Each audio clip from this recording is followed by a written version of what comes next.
Hello, my name is Amanda Jan, and I am going to be discussing Nordic creation myth and the influences that it still has in popular media today. So, to get us started, in the beginning, there was nothing. Well, there wasn't exactly nothing. There was a great chaotic void of nothingness called the Gnunga Gap.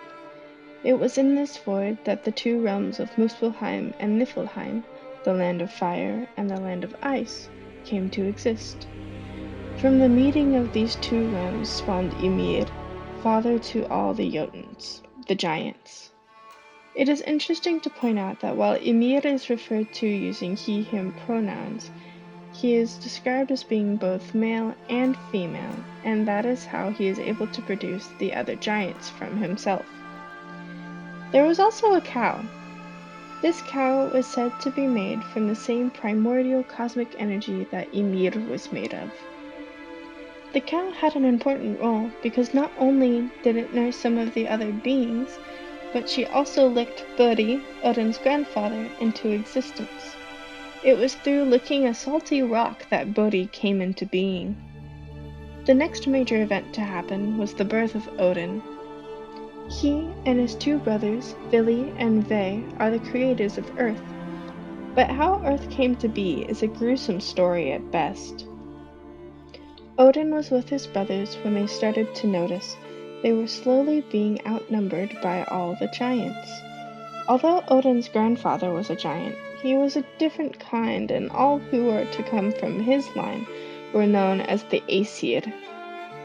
As Ymir produced more and more giants, Odin felt increasingly threatened by the number of giants versus the number of Aesir.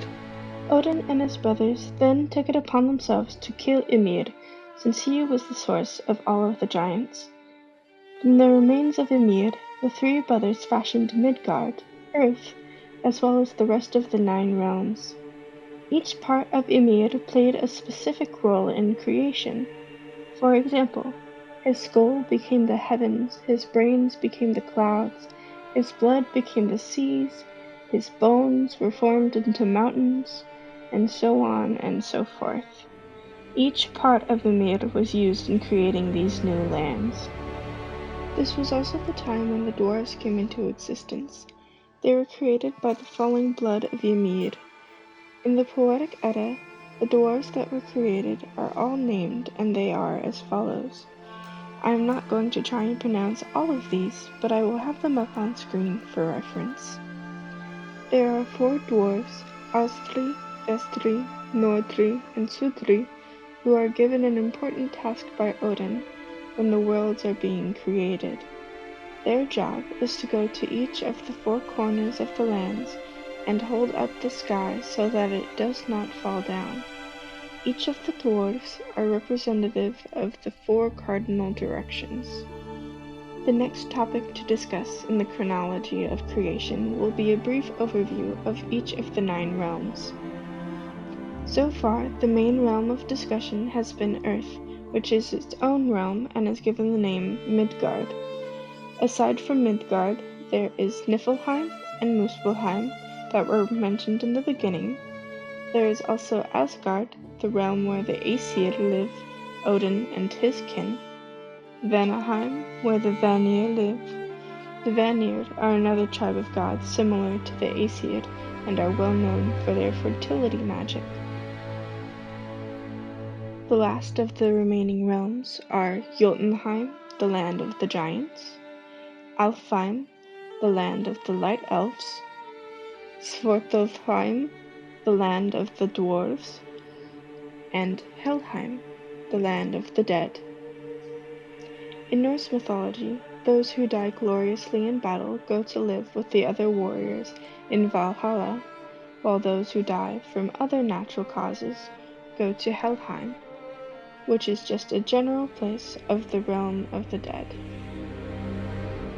While it may not be an extremely well-practiced religion by today's standards, there are still a lot of influences in popular media that can be seen today. One of the better known of these is J.R.R. Tolkien's The Hobbit series. Tolkien derives a lot of his lore from Norse mythology and other medieval works. As well as this, the God of War video game franchise uses Norse inspiration heavily for the fourth and fifth games in the series. The third and last popular media source that I will mention is Disney's Marvel Universe. Through both the comics and the movies that have been made, Norse mythology has begun to take on a life of its own again, and is being remade by these newer works. It is impressive the amount of influence that one culture can have, even when the original source material dates back to thousands of years ago. Thank you so much for watching!